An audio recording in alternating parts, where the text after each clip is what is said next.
And we are back with another power tool. I've got my Ryobi drill here with our little wire brush in the front. We are going to try and get rid of as much of the loose paint and rust pieces off this little table that we can, so that we have got a nice surface to work on and that our paint can stick nicely.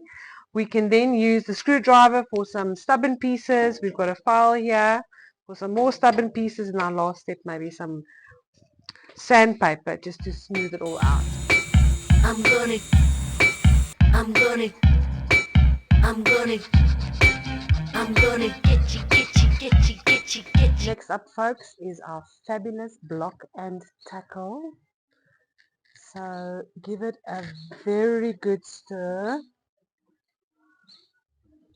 Okay, so we have prepped this little table with sanding it a bit, scrubbing it with a wire brush, and it's ready now for the first coat of block and tackle, or just a light coat of block and tackle.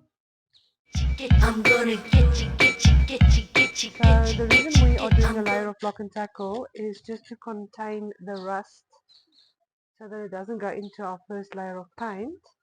So it's just a light coat of block and tackle everywhere.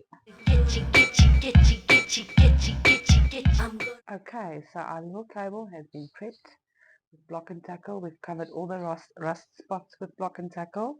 We are now going to leave it overnight, and then we are going to give it some carbon, some polka carbon. Stay tuned.